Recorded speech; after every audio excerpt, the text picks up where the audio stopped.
Hey y'all, and welcome to PolitiBrawl.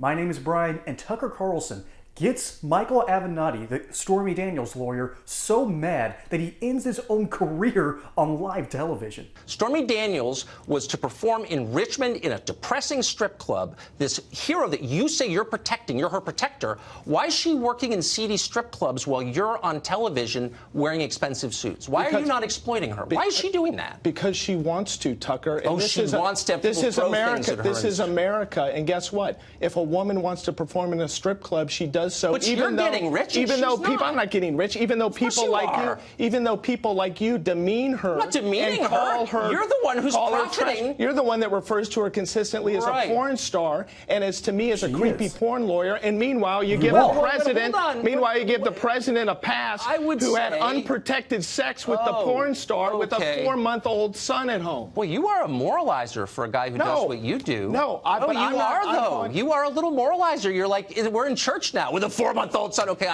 I'm officially shocked by Donald Trump's behavior. I had no idea. It blew my mind. But answer my question. Why are you rich and your client is working in seedy strip clubs? Sir, do you have any idea how much money I've earned? You're on every cable show. You're running for president now. You have no idea. Well, I know that you haven't paid your taxes because you've got over $1 million worth of ridiculous. You don't even know your facts. It's not true. You don't even know over $1 million your facts, Tucker. Look, I'm just saying, why is she still? How do you have a show and you're this ignorant? How is that Here's possible? what I know for a fact is that your client is not thriving. And for you to look at me in the eye and say she wants to perform in strip clubs with people throwing stuff at her is insulting to her. People don't do that unless they have no choice, or she just likes it. Is that what you're saying? Tucker, now you're the defender of my client. You don't know anything about pathetic. You're exploiting her. You don't know anything about my client. Exploiting my client. I know that she's working in a strip club in Richmond. You gotta let me finish. Can I finish? Please do. All right. I've done a remarkable job for my client, and she'll be the first one to tell you that. And had you listened to any of her interviews or seen any of her comments, you would know exactly what she thinks of me. I'm not done. I am not exploiting my client. I'm representing my client to the absolute. So when she wants to get your legal advice, does she have to pretend to be a booker from CNN to get through to you? You know, that's disgusting. Why don't you show What's some disgusting respect? is Why don't you show some thriving respect to my and client and me and stop calling us a porn star and a creepy porn lawyer? If you've got that big a problem with porn, do you have that big a problem with porn? I'm not making fun of. When's the last time? When's the last time you saw porn? Oh, you busted me. Actually, I made humiliation porn. That's why I watch you on CNN. No, but when's the last time you viewed porn? You're a little creepier even than I realized. You know, I'm going to give Tucker a pass here for laughing at his own joke. That is one of the best slammed I have ever heard. If I wanted to watch humiliation porn, I'd watch you on CNN.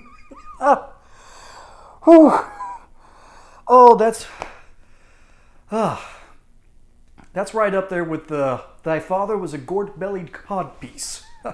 That's some Shakespearean level insults. That's amazing. And it gets worse, apparently, as time went on, because Michael Avenatti, who should be now referred to as Michael Avenatti, because he has been caught with his hand in the cookie jar, extorting millions from his clients over his career. He's currently serving a 14-year prison sentence. And Stormy Daniels had to fire him when she learned that, oh, you've been taking money from me.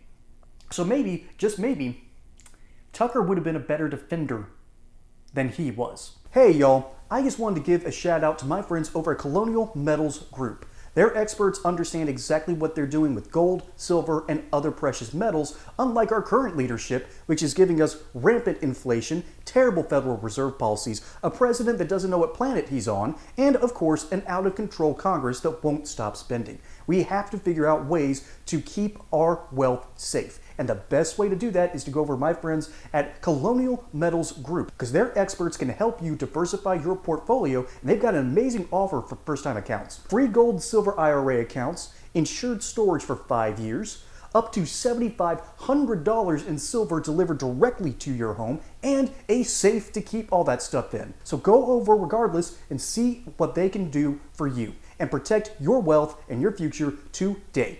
Now, back to regularly scheduled programming. What an ego trip. Listen, I get it. Lawyers are like lawyers and lobbyists. There are simply two kinds. The best people on earth or the scummiest people on earth. And I do not like dragging lawyers through the mud. Same reason I don't with politicians, or at least ones that need to be held accountable. And it's the same reason I don't want to drag so many people through the mud, because there are truly good people out there. I will call that out when I see it. I will call out the good. Even when it comes to people like AOC, who I will disagree with constantly, I will give props and credit where credit is due. This man, however, stole money from his clients, lied about it, got caught, and then the people that he had to defend are now taking millions of dollars away from him, and rightfully so. He has had his hand caught in the cookie jar, and thus kind of deserves his punishment. But there is a little bit more going on here. And like I said, when it comes to lawyers, they're good when it comes to misdirection. They're fantastic at this process because they are trying their best to make an argument in court and win the case. How do you do that? You misdirect, you deflect, you try to get people off their spot. And he tries this with Tucker, but Tucker goes toe-to-toe with him and beats him at his own game, which tells me he's not that good of a lawyer. So what this all really boils down to is we get the kind of justice that we pay for.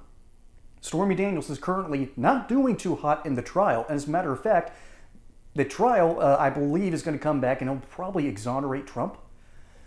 Granted, what he did was just weird. Why would you cheat on your wife 4 months after your new son was born? I know you're going to be down bad during that time, but good grief. That's not the point, though. The point is, Tucker is amazing at his job. Michael Avenatti is not. The point here ultimately gets even weirder, because we need to broaden this out. We need to understand what lawyers are trying to do. And again, they're trying to win at all costs. But that all-cost mentality has cost him something dearly: his soul. He has essentially sold his soul for media attention and now is serving a 14-year prison sentence because of his misdeeds. I don't like dragging lawyers through the mud. Lawyers have to go through the scum of the earth and are forced to defend them. I've been in a situation where I've needed lawyers. That happens every now and then. And ultimately, my favorite movies are all, or not all, but many of them are law-based. To Kill a Mockingbird, A Few Good Men, those are on my top 20 list. The Caine Mutiny. These are all movies about the question of law. So I have a deep respect for lawyers, and I know a lot of good ones. So when it comes to dragging certain people through the mud, Michael Avenatti is one of them that deserves it. However, only up to a point. He is now serving his time in order to pay off that debt to society. Once that is done, I believe you give people what I call the Michael Vick treatment. You wait until the sentence is over and then you give them a second chance. People deserve that. We deserve our second chances. So it's possible that he can reform himself and get his soul back. But man, to be a lawyer of international fame and then just get slapped by Tucker Carlson, maybe you should have tried a different profession. How about circus clown? Anyways, my name is Brian. Hope you enjoyed this segment here on PolitiBrawl. Don't forget to like and subscribe. Catch you on the next one, and until then, y'all have a good one.